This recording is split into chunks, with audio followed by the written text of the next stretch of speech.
Baik, bismillahirrahmanirrahim. Assalamualaikum warahmatullahi wabarakatuh.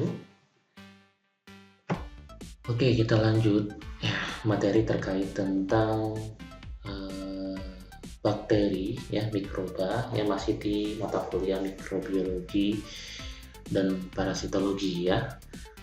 Nah, yang hari ini yang akan disampaikan itu terkait tentang eh, pertumbuhan mikroba ya, terkait tentang pertumbuhan mikroba.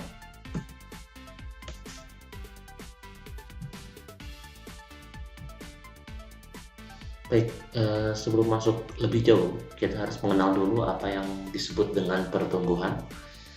Jadi pertumbuhan ya pada suatu mikroba ini merupakan penambahan jumlah sel ya. Kalau itu kita sebut mikrobanya itu bakteri, yaitu sel bakteri. Kalau itu jamur, yaitu sel jamur. Nah, contohnya ini penambahan jumlah sel pada bakteri itu dilakukan dengan cara pembelahan biner atau membelah diri. Ya, kita sudah bahas di materi sebelumnya terkait tentang bakteri. Jadi pembelahan diri itu dari satu sel bakteri membelah menjadi dua sel bakteri yang identik atau sama persis dengan induknya. Ya, seperti itu. Nah, ini ilustrasinya. Di sini diingatkan kembali ada organel yang berperan dalam proses pembelahan biner ini, itu disebut dengan mesosom ya. Jadi mesosom ini membantu dalam proses pembelahan biner. Oke, nah proses pembelahan biner ini diawali dengan penggandaan atau pengkopian materi genetik atau DNA tepatnya, yang kita sebut dengan nukleoid kalau itu di bakteri. Nah, jadi dua seperti kayak begini. Kemudian mesosom melakukan invaginasi ya, atau melakukan di bagian membran luar dinding sampai ke membran dalam hingga membelah sel bakteri ya dari satu menjadi dua yang identik atau sama dengan indukannya. Nah, identik atau sama dengan indukannya ini maksudnya materi genetiknya yang dipunyai oleh dua bakteri atau sel anakan ini sama persis. Ya, seperti itu. Nah, ada istilah pertumbuhan populasi. Ada pertumbuhan populasi itu apa? Nah, kalau di bakteri atau jamur yang kita kenal dengan istilah populasi itu disebut dengan koloni ya.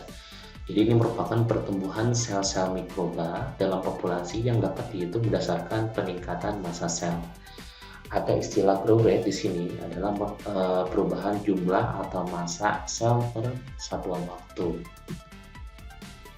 Kemudian di sini masih istilah, ada yang namanya generation atau bahasa kitanya generasi ya. Nah, generation ini merupakan interval saat formasi atau pembentukan dua sel dari satu sel.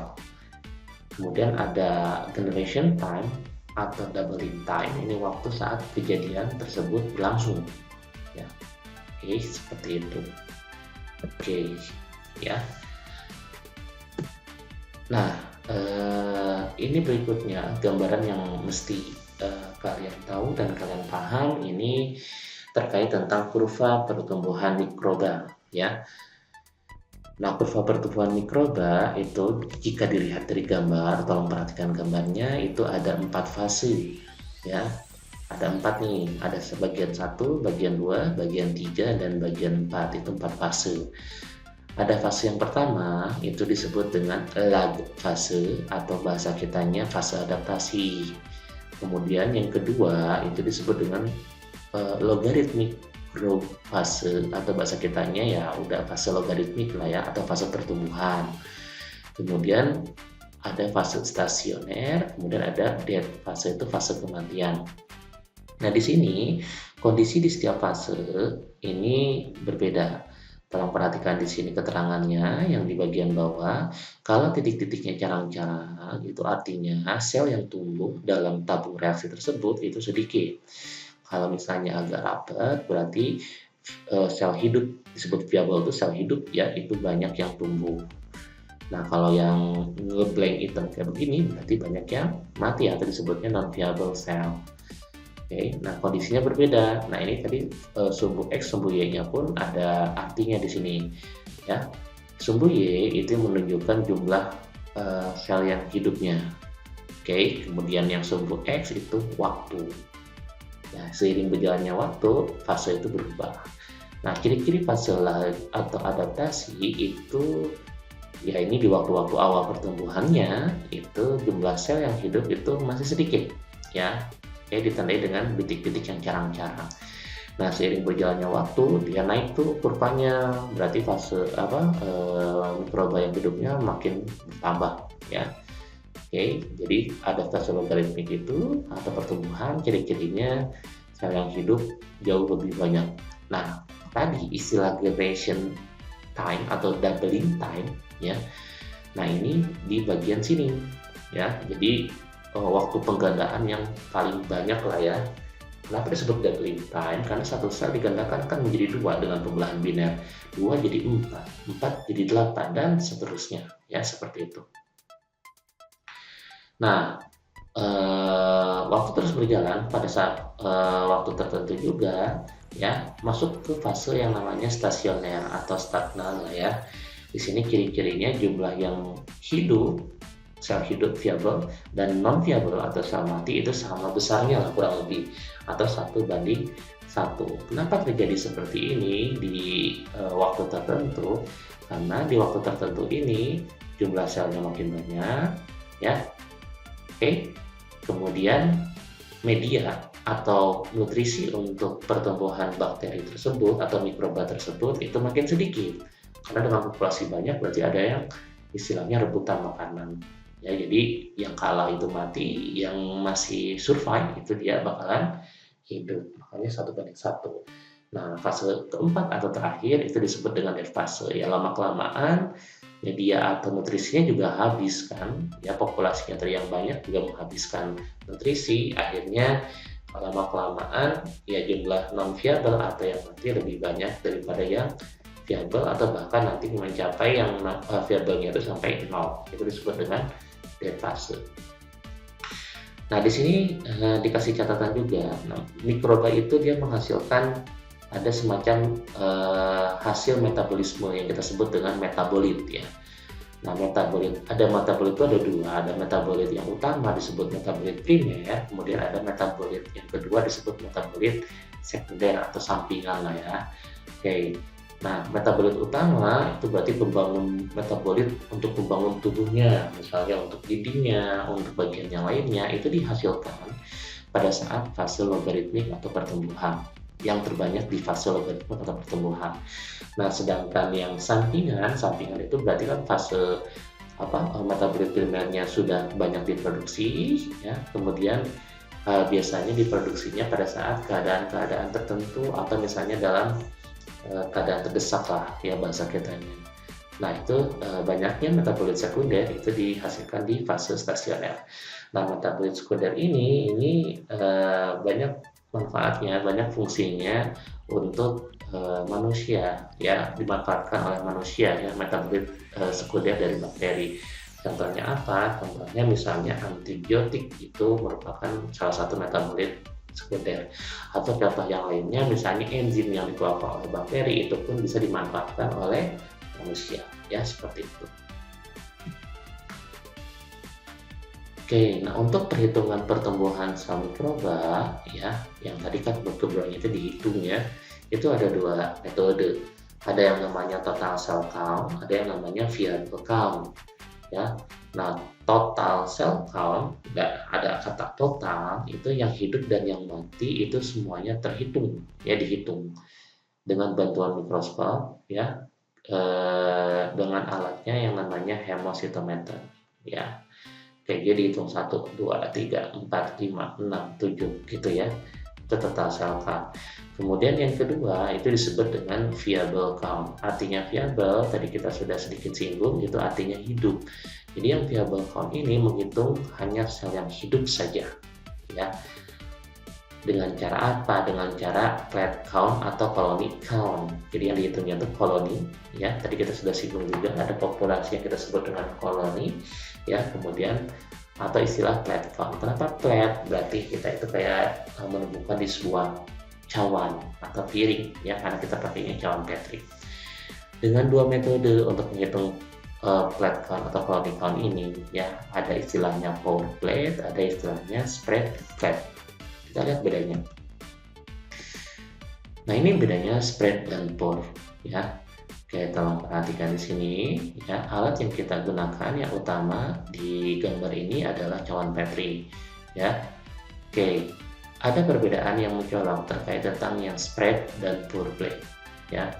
Nah, spread plate itu pertama kali yang dimasukkan ke dalam cawan Petri itu media. Nah, ini yang warna ini, ya, yang warna yang memenuhi cawan Petri ini kita sebut itu media atau nutrisinya, ya, agar, biasanya medianya agar. Nah, medianya dimasukkan, kemudian menunggu sampai padat, baru kalau sudah padat agarnya itu masuk sampel yang akan kita hitung jumlah koloninya. Oke, itu. Nah, yang pour plate itu sebaliknya, sampel duluan, kemudian baru media. Itu beda yang pertama. Nah, kemudian yang berikutnya ini untuk menyebar atau meratakan sampel, ya, di spread plate itu pakai batang L, ya, atau bisa juga pakai gelas-gelas kaca kayak kelereng-kelereng kecil gitu lah, ya, tapi steril, ya. Jadi kalau berhubungan dengan mikroba ini harus steril. Kayak misalnya di sini di ilustrasi ini pakai batang L, kemudian diputar berlawanan arah jarum jam. Oke, boleh juga searah jarum jam, asal satu arah lah, intinya seperti itu. Ini fungsinya untuk menyebarkan koloni bakteri dengan harapan kalau misalnya dia menyebar pada saat setelah inkubasi, jumlah koloninya, yang ini koloni itu 1, 2, 3, dihitungnya itu bisa nyebar. Ya. Nah, sedangkan pour plate itu tadi kan sampel duluan, kemudian media agar yang setelah dipanaskan pada saat alat-alat kuku dimasukkan, ya, kemudian ditutup dan dihomogenkan atau disebar dengan cara simpan cawan Petri di atas meja, kemudian diputar searah jarum jam cawan Petri tersebut, atau berlawanan arah jarum jam, atau digoyang atau digoyang atau digeser membentuk angka 8, ya, seperti itu, dengan pelan-pelan. Kemudian inkubasinya sama, ya, kondisinya sama, kemudian hitung jumlah koloninya. Jadi koloninya ini nanti muncul di atas permukaan, ya, seperti itu. Nah, ini kita akan masuk ke dalam apa kebutuhan mikroba untuk tumbuh sebenarnya. Di sini sedikitnya ada 6 untuk kebutuhan mikroba untuk tumbuh itu. Yang pertama, ini ada 2 kata di situ, 6 itu ada factom. F yang pertama itu food, makanan. Kemudian A itu acid, tingkat keasaman. Kemudian ada T itu time. Jadi fat yang pertama itu food, acid, dan time atau waktu. Kemudian tomnya, T-nya itu temperatur, O-nya itu oksigen, kemudian M-nya itu moisture atau kelembaban, ya. Nah, food atau makanan, jadi mikroba itu membutuhkan nutrisi. Nah, nutrisi yang dibutuhkan mikroba itu macam-macam, ada protein, karbohidrat, lipid, atau faktor-faktor pertumbuhan. Ya, contohnya sumbernya macam-macam. Contoh protein biasanya yang dipakai itu sumbernya dari daging, ya, atau produk susu, atau ikan, atau telur. Tapi kalau kita membuat agar yang untuk pertumbuhan mikroba itu dari daging. Namanya nutrien agar, itu dari rebusan daging kemudian ditambahkan agar. Ya. Nah, mikroba yang suka akan protein itu umumnya itu golongan bakteri, ya, sedangkan mikroba yang suka akan karbohidrat itu umumnya golongan jamur. Makanya pada saat kita menumbuhkan jamur di lab itu pakainya itu agar yang isinya ada karbonya. Contohnya misalnya potato dextrosa agar, itu ada potatonya itu karbohidrat, dextrosanya itu karbohidrat. Atau ada yang namanya toge agar, ya. Toge itu ya sumber utamanya karbohidrat, seperti itu. Kemudian asid, ya, atau tingkat keasaman atau pH, ya, ini pun mempengaruhi kehidupan dari mikroba, ya, seperti itu. Nah, pengelompokan mikroba berdasarkan pH itu ada 3, ada asidofil, ada neurofil, ada alkalifil. Asidofil itu cenderung asam, 2-5 pH-nya, Kalau neutrofil itu tengah-tengah lah ya. Kemudian kalau alkalifil itu lebih ke basa 8,4 sampai 9,5. Nah, mikroba biasanya tumbuh baik pada rentang pH tertentu. Contohnya kalau bakteri itu pH-nya asam sampai ke netral 4 sampai 8, sedangkan ragi itu cenderung ke asam. Ya, atau fungi lain itu bisa ya lebih ke arah netral ya, 6,5 sampai 7,5 ya, seperti itu. Oke. Kemudian time ya, waktu. Jadi mikroba itu membutuhkan waktu untuk tumbuh, untuk dia bisa bereplikasi atau menggandakan diri atau tadi melakukan pembelahan biner. Nah, rata-rata bakteri membutuhkan waktu 20 menit untuk membelah diri. Tapi ada bakteri juga yang waktu pembelahannya sangat lama. Contohnya Mycobacterium tuberculosis. Butuh waktu jam-jaman atau bahkan harian untuk dia bisa membelah diri. Ya, tapi ini umumnya bakteri itu 20 menitan lah ya. Seperti itu. Makanya untuk menumbuhkan koloni bakteri misalnya dibutuhkan waktu, kalau koloninya pengen banyak itu 24 jam. Sedangkan jamur itu karena dia eukariotik, dia lebih kompleks, itu membutuhkan waktu yang lebih lama. Biasanya waktu yang dibutuhkannya bisa sampai 4 sampai 5 hari. Nah, kemudian temperatur, ya temperatur itu suhu, ya. Nah, suhu itu untuk pertumbuhan mikroba itu ada macam-macam juga. Kita sebut ada suhu minimum, ada suhu optimum, ada suhu maksimum. Nah, yang kita pakai itu biasanya kita sebutnya suhu optimum, berarti suhu yang paling baik untuk pertumbuhan mikroba. Kalau minimum itu yang terendah, kalau maksimum itu yang tertinggi. Tapi ya di suhu minimum maksimum itu bisa tumbuh sih, tapi tidak maksimal seperti optimum. Nah, pengelompokan mikroba berdasarkan suhu itu ada 3 juga. Ada yang namanya psikrofil atau kriofil, ada mesofil, ada termofil. Nah, psikrofil itu suhunya kurang lebih rentangnya antara 0 sampai 30 dengan suhu optimumnya 15 derajat Celcius. Sedangkan meso itu di tengah-tengah ya, umumnya mempunyai suhu minimumnya 15 ya, maksimumnya bisa sampai 55 derajat Celcius. Optimumnya di tengah-tengah itu di antara suhu ruang dan suhu inkubasi 25 sampai 37 derajat Celcius. Nah, sedangkan termofil itu cenderung tinggi. Minimumnya 40, maksimumnya bisa 75 atau bahkan mungkin di atas 75 pun ada ya. Optimumnya di antara 55 dan 60 ya, seperti itu. Itu disebut termofil. Oke, seperti itu. Nah, kemudian kebutuhan yang lainnya oksigen. Jadi mikroba itu ada yang harus membutuhkan oksigen pada saat melakukan pertumbuhan, yaitu digolongkan ke dalam mikroba aerobik. Sedangkan yang tidak membutuhkan oksigen sama sekali itu disebut dengan anaerobik. Ya, jadi ada aerobik butuh oksigen, anaerobik tidak butuh oksigen. Ya, nah istilah-istilahnya nanti kalau misalnya tengah-tengah lah butuh oksigennya, ada oksigen dia tumbuh, nggak ada oksigen pun dia tumbuh, itu disebut dengan fakultatif anaerobik. Kalau misalnya mesti wajib butuh ada oksigen, itu disebutnya obligat ya. Aerobik kalau tidak membutuhkan oksigen sama sekali disebutnya obligat anaerobik. Kelembaban itu dihitung ya, biasanya media yang kalau kita pakai agar itu sudah basah ya. Nah, mikroba itu senang dengan media yang lembab ya, yang basah. Kalau kita hitung ya, AW atau water activity-nya itu di atas 0,85 untuk pertumbuhan mikroba yang baik ya, seperti itu. Itulah 6 kebutuhan mikroba ya, sedikitnya 6 kebutuhan mikroba untuk tumbuh ya, fat form. Oke, kita masuk ke metode pembiakan mikroba ya. Ada istilah isolasi pada agar cawan. Yang istilah isolasi itu berarti memindahkan atau mengambil mikroba dari habitat alaminya ke media yang cocok lah ya untuk mikroba itu tumbuh ya, seperti itu. Oke, metodenya macam-macam. Untuk isolasi ada metode gores kuadran, ada metode agar cawan tuang yang bawah ini ya. Nah, ini metode gores kuadran nanti kita belajar di praktikum ya.